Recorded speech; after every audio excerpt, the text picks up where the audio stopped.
Hello students, again welcome to my channel being persistent.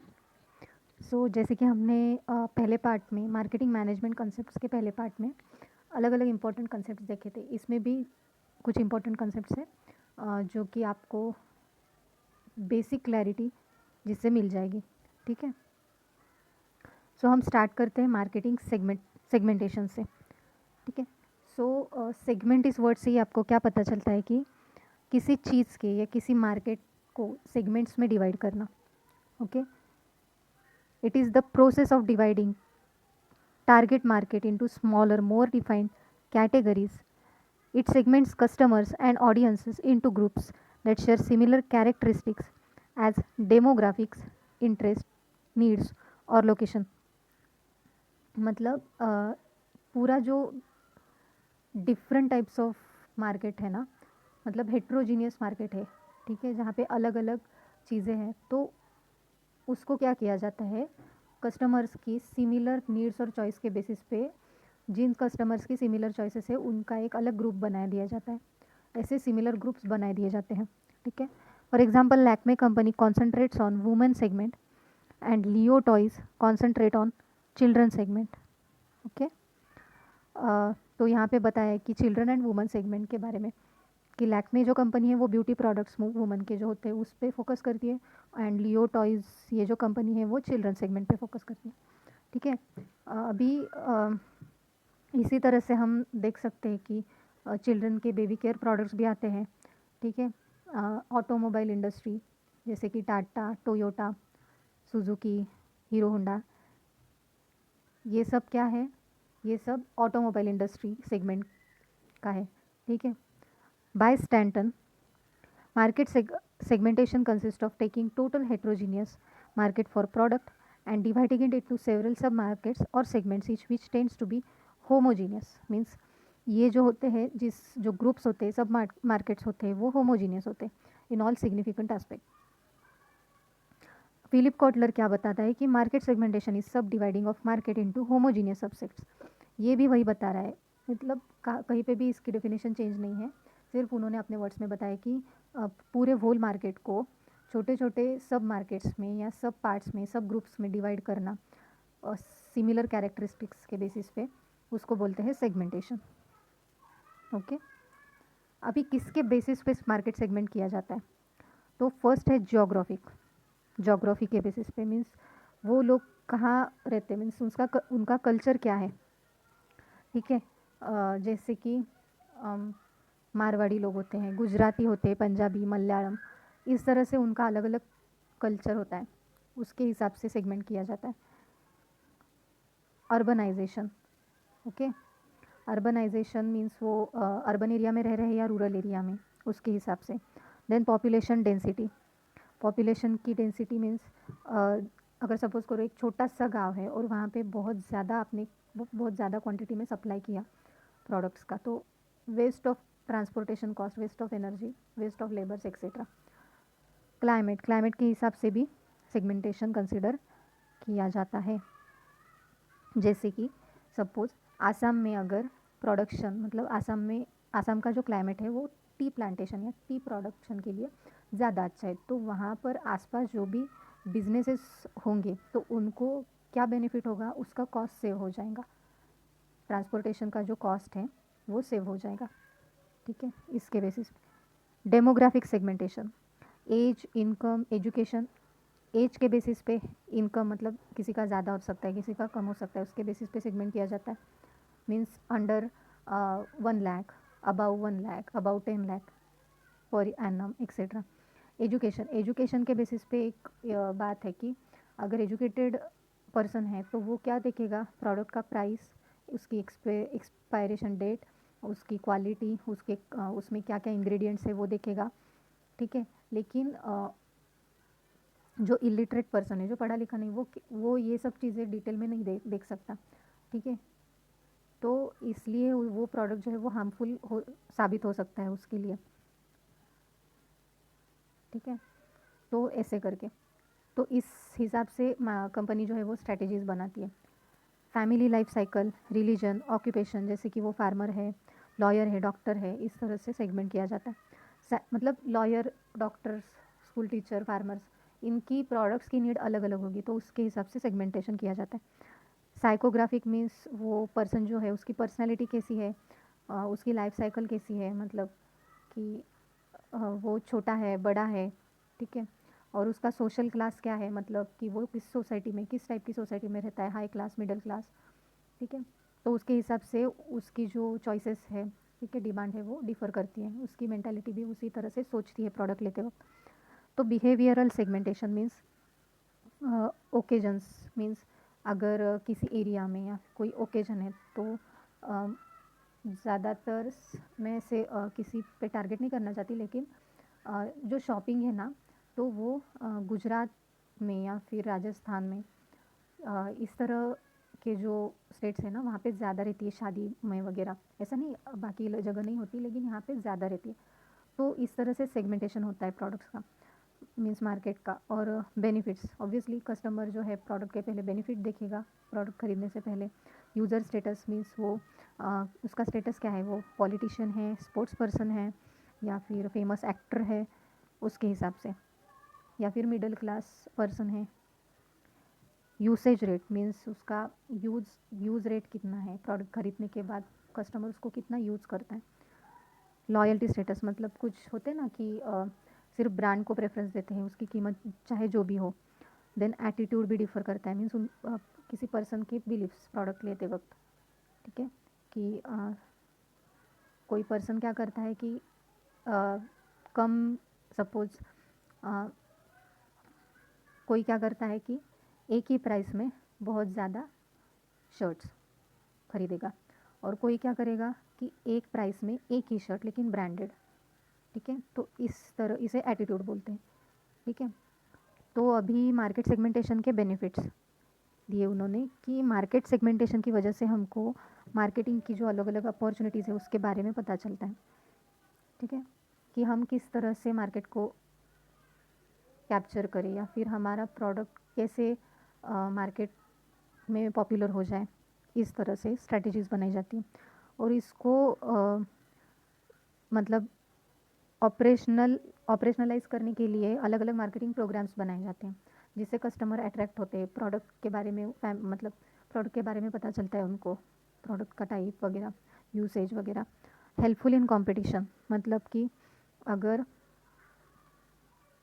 Competition पता चलती है, suppose हमने एक नॉर्मल सोप बनाया बेबी का, लेकिन उसके कंपटीशन में जॉनसन बेबी का जो सोप है वो ज़्यादा पॉपुलर इन डिमांड है। क्यों? क्योंकि उसकी एक स्पेशलिटी है कि अगर बेबी को वो लगाया भी जाए तो उसके आँख में से ज़्यादा मतलब उसके आँख को ज़्यादा तकलीफ़ नहीं होगी, ये उसकी खासियत है, ठीक है।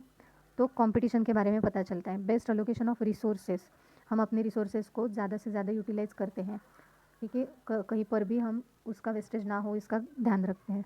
Knowledge of customer satisfaction, customers के फीडबैक्स मिलते हैं हमें सेगमेंटेशन के करने के बाद, तो उसके बेसिस पे हम अपने प्रोडक्ट में इनोवेशन या कुछ मॉडिफिकेशन कर सकते हैं। Design hyper targeted ads, advertising भी की जाती है, जिससे और ज़्यादा जो हमारा टारगेट ऑडियंस है उस पर ज़्यादा इफेक्ट पड़े, ठीक है। Attract and convert quality Leeds, differentiate your brand from competitor, ऐसा हमारा प्रोडक्ट बनाना जिससे कुछ एग्जिस्टिंग जो प्रोडक्ट्स है मार्केट में उससे कुछ अलग बने, ठीक है। तो ये है बेनिफिट्स। अभी सेगमेंटेशन का पता चला कि पूरे मार्केट को सेगमेंट्स में, पार्ट्स में डिवाइड करना, इसको सेगमेंटेशन बोलते हैं। और टारगेटिंग का मतलब क्या, कि उस सेगमेंट्स में, मतलब सेगमेंट जो बनाए हैं, ग्रुप्स बनाए हैं, तो उस सेगमेंट में से किसी ऐसे ग्रुप को पकड़ टारगेट करना कि जिनके नीड्स सिमिलर हैं। जैसे कि सपोज़ करो मार्केट में हमने सेगमेंट्स बनाए, children segment, girls segment, boys segment, gents and women segment. तो इसमें से अगर हम टारगेट करेंगे बॉयज़ सेगमेंट को या फिर गर्ल्स सेगमेंट को, तो गर्ल्स के जो फैशन है, गर्ल्स के क्लोथ्स है, गर्ल्स की जो एक्सेसरीज़ है, ठीक है, गर्ल्स, सपोज़ करो गर्ल्स यूज़ करती है नॉन गियर स्कूटीज़ वगैरह, ठीक है। तो कंपनी उसके हिसाब से, गर्ल्स को कन्वीनियंट हो इसके हिसाब से उस कार की डिज़ाइन बनाई, कार या फिर स्कूटी की डिज़ाइन बनाएंगे, ठीक है। तो उसको टारगेट किया जाता है। Market targeting is process of selecting target market from entire market. It is second stage of after segmentation. And organizations with the help of various marketing plans and schemes target their products amongst the various segments. इसे target करके वो क्या करते हैं, अलग अलग plan schemes, या फिर हम देखते हैं कि रोड पर जाते हुए हमें बहुत बड़े बड़े फ्लेक्स दिखाई देते हैं, ठीक है, बिल्डिंग प्रोजेक्ट्स होते हैं बड़े बड़े 1 BHK 2 BHK, या फिर ज्वेलरी के मीन्स कल्याण ज्वेलर्स, सांका ज्वेलर्स, ऐसे बड़े बड़े फ्लेक्स दिखाई देते हैं मार्केट को टारगेट करके, जिससे कस्टमर की नज़र उस बड़े फ्लेक्स पे पड़े, ठीक है। Nokia offers handsets for almost the segments, they understand their target audience well. Nokia जो कंपनी थी ना, जब वो इंट्रोड्यूस या फिर लॉन्च हुआ था, तब वो बहुत पॉपुलर था, क्योंकि उसके फंक्शंस ऐसे थे कि वो ऑल टाइप्स ऑफ जो ऑडियंस है ना, उसको वो सेटिस्फाई कर सकता था, ठीक है। बाद में कंपटीशन बढ़ गई, तो अभी थोड़ा कम पॉपुलर है वो, उसकी पॉपुलरिटी कम हो गई। Tata Motors launch Tata nano, जो टाटा नैनो कार है वो स्पेशली किसके लिए है, लोअर इनकम ग्रुप के लिए, मिडिल इनकम ग्रुप जो है ना उनके लिए है। तो जो लोअर इनकम ग्रुप है ये हुआ उनका टारगेट मार्केट। होप सो आपको सेगमेंटेशन एंड टारगेटिंग का जो है डिफरेंस वो समझ आ गया होगा। Alternative strategies for market targeting. अभी मार्केट को टारगेट करने के लिए कि हाँ हमें इस एज ग्रुप को टारगेट करना है, या फिर इस चॉइसेस वाले ग्रुप को टारगेट करना है, इसके लिए कुछ स्ट्रैटेजीज़ फॉलो करते हैं मार्केटर्स, जैसे कि single segment concentration. Single segment concentration means एक ही सेगमेंट पे कॉन्सेंट्रेट करना। सिलेक्टिव स्पेशलाइजेशन, ठीक है, कुछ उस प्रोडक्ट की स्पेशलिटी हो तो उस पर ही फोकस करना, उसको ही और ज़्यादा इम्प्रूव करते जाना। Product specialization, market specialization, market की स्पेशलिटी क्या है, ज़्यादा से उस मार्केट में ज़्यादा क्या स्पेशल है, क्लोथ स्पेशल है या फिर फूड आइटम स्पेशल है, कार स्पेशल है, इस तरह से। फुल मार्केट कवरेज, इसके 2 टाइप्स है। डिफ्रेंशिएटेड मार्केटिंग, इसमें दिया है कि company operate in several segments and designs different marketing programs for each of segments, each group needs different products. अलग अलग सेगमेंट्स में अलग अलग मार्केटिंग प्रोग्राम्स बनाए जाते हैं, जिससे कस्टमर्स की अलग अलग प्रोडक्ट्स की नीड सेटिस्फाई हो जाए। मतलब यहाँ पे डिफरेंट टाइप्स ऑफ प्रोडक्ट्स होते हैं, और डिफरेंट टाइप्स को प्रमोट करने के लिए अलग अलग मार्केटिंग प्रोग्राम होते हैं, तो इसलिए इसको बोला जाता है डिफ्रेंशिएटेड मार्केटिंग। और डिफ्रेंशिएटेड मार्केटिंग में जो कॉस्ट है ना, तो वो किसकी वजह से हाई, मतलब कौन से ऐसे कॉस्ट है जो हाई रहते हैं। मतलब डिफ्रेंशिएटेड मार्केटिंग अगर कोई मार्केटर करे तो उसको कहाँ कहाँ खर्चा करना पड़ता है, तो मार्केट रिसर्च मीन्स मार्केट का रिसर्च करना कि कस्टमर्स के क्या एक्सपेक्टेशंस है, नीड्स है, हैबिट्स है, कॉम्पिटिटर्स कौन कौन है, इस तरह से मार्केट का रिसर्च करना। एडमिनिस्ट्रेटिव कॉस्ट, ठीक है। मैन्युफैक्चरिंग मीन्स अलग अलग प्रोडक्ट को अभी मैन्युफैक्चर करना है, इसलिए मैन्युफैक्चरिंग कॉस्ट। इन्वेंट्री कॉस्ट, मतलब स्टॉक करने के लिए हमको वेयर हाउस रहे, मतलब चाहिए होगा, तो इसलिए inventory cost. Then promotional cost means जैसे कि अलग अलग प्रोडक्ट्स है तो उसको प्रमोट करने के लिए उसके हिसाब से कॉस्ट। देन प्रोडक्ट मॉडिफिकेशन, अगर कस्टमर की नीड सेटिस्फाई नहीं हो पाई तो प्रोडक्ट को मॉडिफाई करना होगा और फिर से प्रमोट करना होगा, ठीक है, इसको बोलते हैं higher cost in differentiated marketing. अभी undifferentiated marketing means company sells the same product बेचा जाता है यहाँ पे to all customer groups, firm relies on mass production, mass distribution and mass advertising, so it can considerably reduce production, distribution and promotional cost। एक ही product अगर सारे तरह के कस्टमर्स को बेचा जाए तो जो कॉस्ट है ना उसमें रिडक्शन होगा। क्यों? क्योंकि अलग अलग प्रोडक्ट्स को जितना खर्चा आता है बनाने में, प्रोडक्ट मतलब स्टॉक करने में या प्रमोट करने में, तो एक ही प्रोडक्ट को उतना नहीं आता, ठीक है। तो ये बेनिफिट होता है अनडिफरेंशिएटेड मार्केटिंग का। जैसे कि वैन हुसैन का जो क्लोथ्स का ब्रांड है, ठीक है, तो वो वैन हुसैन की कार थोड़ी है, ठीक है। तो इस तरह से इस टाइप के प्रोडक्ट को बोलते हैं अनडिफरेंशिएटेड। अभी पोजिशनिंग, तो ये जो पोजिशनिंग का जो स्टेज है ये थर्ड स्टेज है, मीन्स लास्ट स्टेज है। Positioning is last stage in segmentation, targeting and positioning cycle. Once the organization decides on its target market, it strives hard to create an image of its product in minds of customers. एक बार अगर product को manufacture किया, उसको मतलब market को segment किया, targeting किया, उसके बाद उसको पोजीशन दिलाना इतना आसान काम नहीं है, ठीक है। उसके पीछे मार्केटर के या कंपनी के बहुत ज़्यादा एफर्ट्स होते हैं। जैसे कि हम एग्जांपल लेते हैं जियो का। जियो ने क्या किया, पहले कस्टमर्स को फ्री में सिम्स मतलब डिस्ट्रीब्यूट किया, बाद में एक बार कस्टमर्स को उसकी हैबिट पड़ गई तो उसके बाद कस्टमर दूसरी सिम की तरफ जाएगा ही नहीं, ठीक है। तो इस तरह से जो स्ट्रैटेजी उन्होंने अपनाई, तो उसकी वजह से आज जियो की जो पोजीशन है वो सबसे हाईएस्ट पोजीशन है, ठीक है। ऐसा कोई भी बहुत रेयर लोग रहेंगे जिनके पास जियो का सिम नहीं है, ठीक है। तो ये एग्जाम्पल है पोजिशनिंग का। Once the organization decide on its target market, it tries hard to create an image. The marketer create first impression of product. जैसे ही पोजीशन क्रिएट होती है उस प्रोडक्ट की, तो जो कस्टमर है उसके दिमाग में एक इमेज क्रिएट हो जाती है उस प्रोडक्ट की, कि हाँ ये प्रोडक्ट अच्छा ही है, ये ब्रांड अच्छा ही है। तो मार्केटर क्या करते हैं, इस टाइप की स्ट्रैटेजीज़ में कस्टमर के माइंड्स में घुस के, या फिर बोल सकते हैं कि कस्टमर के पर्सपेक्टिव से हम वो मार्केटर्स स्ट्रैटेजीज बनाते हैं। Helps to create perception of products in minds of target audience. As old person never buy baby products and vice versa. जो बूढ़ा आदमी है वो बेबीज़ के प्रोडक्ट्स क्यों खरीदेगा, या जो बेबी है बेबी के लिए कोई बूढ़े आदमी के प्रोडक्ट्स क्यों खरीदेगा, बिल्कुल भी नहीं। एग्जाम्पल में देखते हैं, Ray-Ban poly sunglasses for high income groups and vintage and Fastrack sunglasses for middle income group. Himalaya for beauty products. Himalaya का जो ब्रांड है वो ब्यूटी प्रोडक्ट्स के लिए फेमस है। डेटॉल का है वो हाइजीन के लिए फेमस है, ठीक है, हाइजीन प्रोडक्ट्स के लिए। मैगी का जो है वो ईटिंग प्रोडक्ट्स के लिए। तो आप ऐसे बोलोगे कि डेटॉल का ईटिंग के लिए चल सकता है या फिर मैगी का हाइजीन के लिए यूज़ कर सकते हैं, बिल्कुल भी नहीं। जो ब्रांड जिसके लिए फेमस है उसी के हिसाब से सेगमेंटेशन या उसको पोजीशन दिलाई जाती है, ठीक है।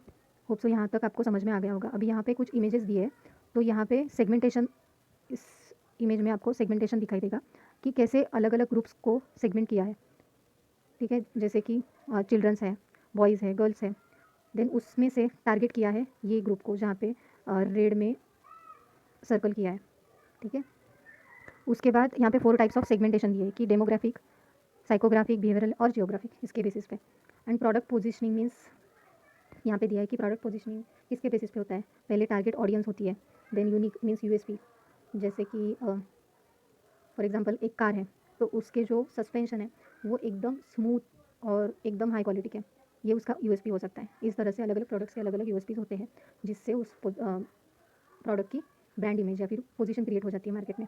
प्रोडक्ट बेनिफिट्स, प्रोडक्ट के अलग अलग बेनिफिट्स क्या है, कॉम्पिटिटर कौन है उस प्रोडक्ट के लिए, प्रमोशन किस तरह से किया जा रहा है उस प्रोडक्ट का, ठीक है। अगर प्रोडक्ट बहुत अच्छी क्वालिटी का है, बहुत ज़्यादा, ठीक है, लेकिन उसको अच्छी तरह से प्रमोट ही नहीं किया गया, तो obviously it can not create its position into the market. Positioning statement उसका मतलब उसको प्रमोट करने का क्या स्टेटमेंट है, ठीक है।